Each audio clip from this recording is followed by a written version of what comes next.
Las guerras separatistas de América tienen un largo recorrido que las hace enlazar directamente con la Guerra de Sucesión. Guerra que curiosamente no tuvo su inicio a la muerte de Carlos II, el 1 de noviembre de 1700. Ya Francia y el emperador de Austria, en vida de Carlos II, se habían dividido España, pero ante el bocado mayor de sentar en el trono de España a un Borbón, Francia prefirió quedarse con la totalidad en la cabeza de un títere de Luis XIV, Felipe V. Fue entonces cuando Leopoldo de Austria reclamó al Papa ser coronado rey de Nápoles, al tiempo que el 17 de septiembre de 1701 firmaba la Gran Alianza con Inglaterra y con Holanda con el objeto de conquistar los territorios españoles en Italia y en Europa en su beneficio. A finales de 1701, iniciaba las hostilidades contra los intereses franceses en Italia y continuarían con los intereses españoles, cuya defensa estaba encargada a un ejército que ni en número ni efectividad podía compararse al de siglos anteriores e incluso al de medio siglo antes. La Guerra de Sucesión Española, así en primer lugar, resulta ser un hecho ajeno en esencia a los intereses de España. Mientras, todos los reinos reconocían como rey a Felipe V, quien no obstante no tardaría en tener problemas. Así, a principios de 1702, surgía en Andalucía un movimiento separatista encabezado por Fernando Meneses de Silva, conde de Cifuentes. La situación fue controlada y en diciembre de ese mismo año nada hacía presagiar cambios sustanciales. El ambiente era de esperanza en toda España, que centraba su preocupación en la guerra desarrollada en Nápoles. Pero pronto los aliados empezaron sus operaciones militares en la península, con las mismas tácticas de piratería que venían utilizando desde tiempos de Felipe II, y los principios que se consolidarían posteriormente en las guerras separatistas de América serían mostrados cuando en 1711 Inglaterra retiró su apoyo al archiduque e hizo firmar el humillante Tratado de Utrecht a Felipe V. Ese mismo año, y por parte del Foreign Office, se procedería a la creación de la mejor arma al servicio de Inglaterra, la masonería, y a la redacción de lo que podemos calificar como Manual de Procedimientos titulado Proyecto para la Destrucción de España, en el que se detalla la marcha desde el Río de la Plata hasta Lima y la dificultad del paso de los Andes. A ese plan, actualizado posteriormente por Maitland y por Pitt, se ceñirían los separatistas, como dejó plasmado San Martín en su campaña de los Andes.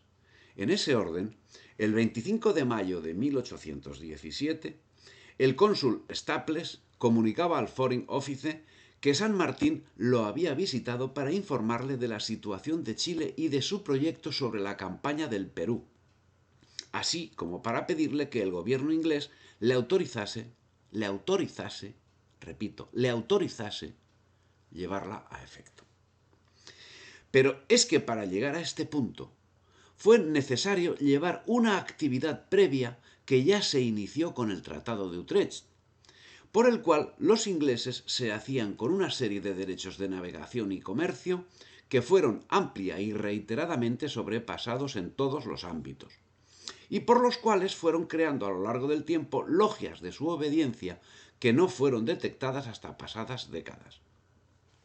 Las logias se desarrollaron a un lado y otro del Atlántico, y si en 1726 se creaba la primera en Gibraltar y en 1727 otra en Madrid, en 1759 se mostraba en la persona del ministro Ricardo Guall.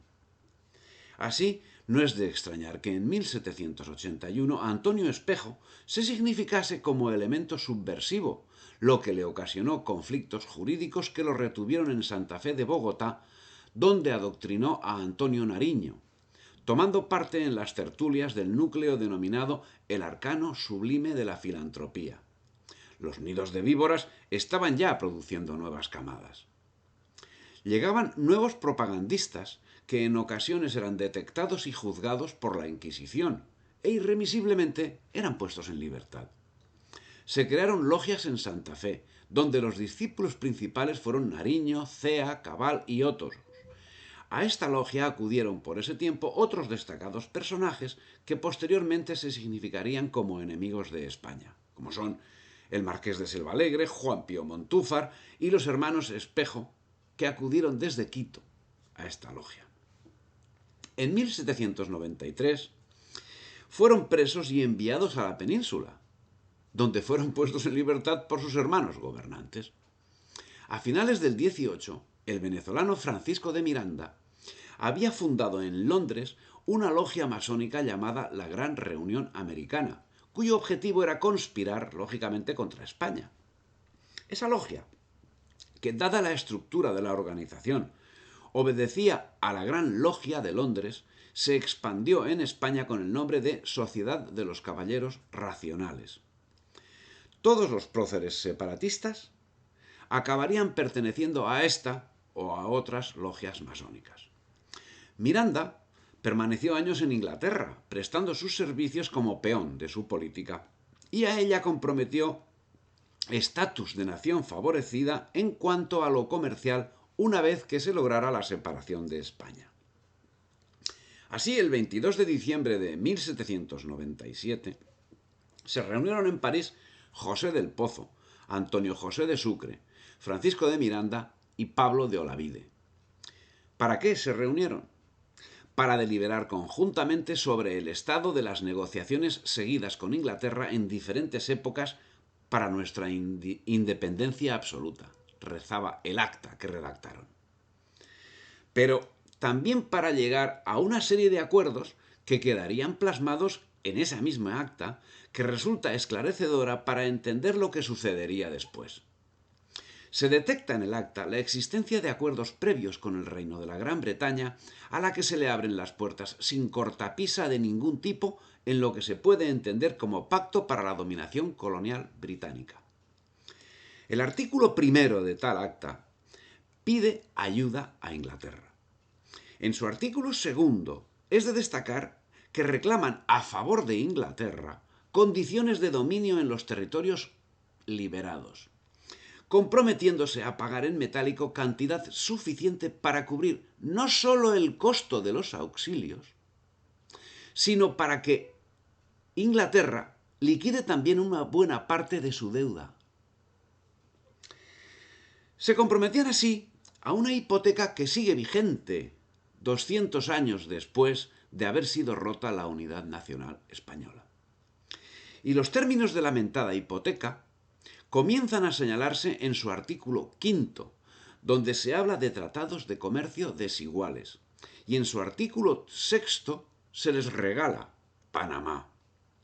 Bien, de todos es conocido que finalmente el canal de Panamá sería abierto por los Estados Unidos, pero eso no dependió de la inexistente independencia hispanoamericana, sino de un pacto entre iguales, el Tratado Clayton-Bowler entre los Estados Unidos de América e Inglaterra, firmado en 1850 y en donde se reconoce a la primera el derecho de hacer el canal. Volviendo al Acta de París, en el capítulo octavo se abren las puertas al Banco de Inglaterra y en el noveno se apunta a una nueva hipoteca con los Estados Unidos, a quien se le regalan las dos Floridas y la Luisiana. En otro artículo, el 11, hay otra cesión territorial directa, todo el Caribe menos Cuba. Destaquemos principalmente estos aspectos.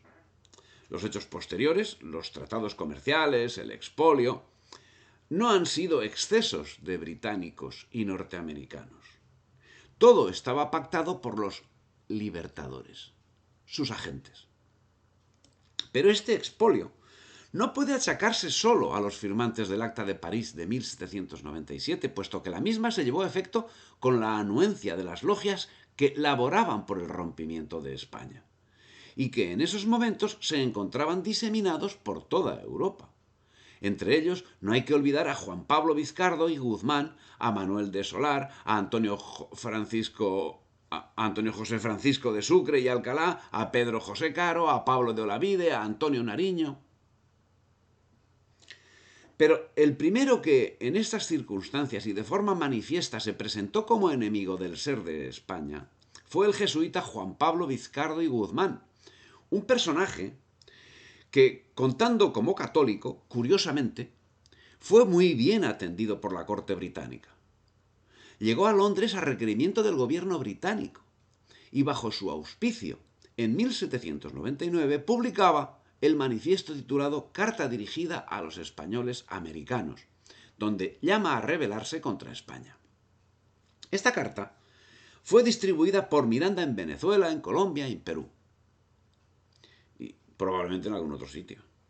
La carta no era sino la expresión de la oligarquía criolla que llevaba tiempo pretendiendo imponerse a las leyes, por lo general en detrimento de los otros sectores de la sociedad más deprimidos, y que contaban con el apoyo de la corona.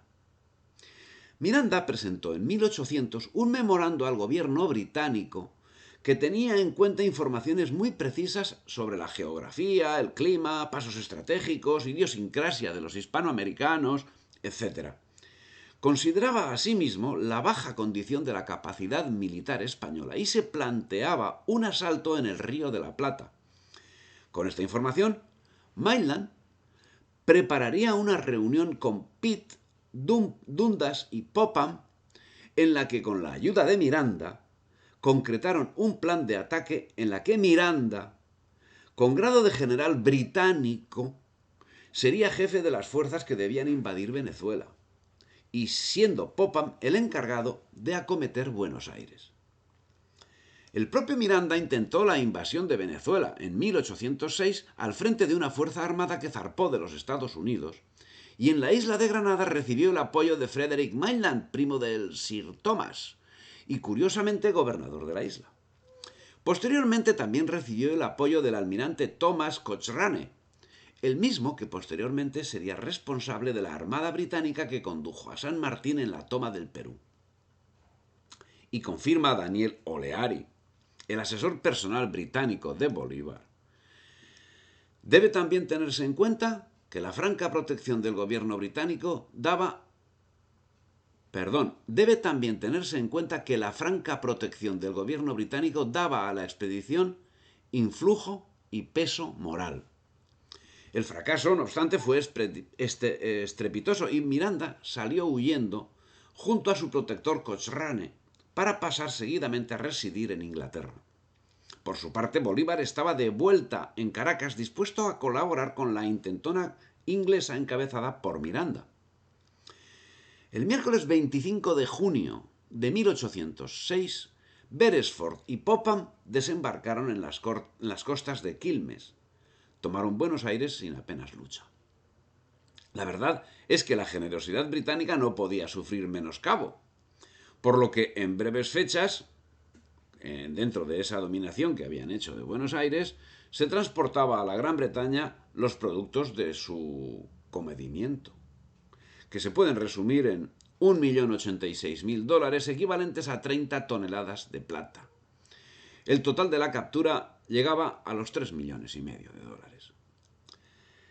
Por su parte, Cea, que no oculta el hecho, cuando afirma: el comercio inglés nos suministra con mano liberal todos los medios de conquistar nuestra independencia, y el comercio inglés obtendrá, sin necesidad de algún tratado, una preponderancia eterna en este continente.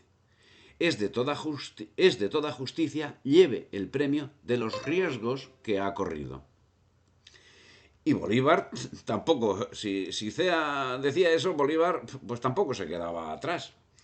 Y si en la Carta de Jamaica, además de impetrar la protección británica, señala su voluntad de trocear América, no duda en llamar armas redentoras a los ejércitos británicos, por ejemplo en el mensaje a los habitantes de Nueva Granada de 30 de junio de 1819. Armas redentoras que masacraron las poblaciones, que vaciaron las arcas de los virreinatos, que exterminaron pueblos indígenas, que no dudaron en quedarse gentilmente con las Islas Malvinas o con la Guayana. En cuanto a Francisco de Miranda, sus servicios fueron reconocidos por el gobierno francés, literalmente grabando su nombre en piedra en una urna vacía en el Arco del Triunfo de la Estrella que preside los Campos Elíseos de París, como mariscal de Francia. Sucre luce en su sepulcro en Quito una placa de agradecimiento por parte del ejército británico. ¿Agradecimiento? ¿De qué? ¿No eran ellos los que debían recibir el agradecimiento? Bien, Saturnino Rodríguez Peña recibía una asignación del general Viteloque y una pensión del gobierno británico. San Martín, bueno,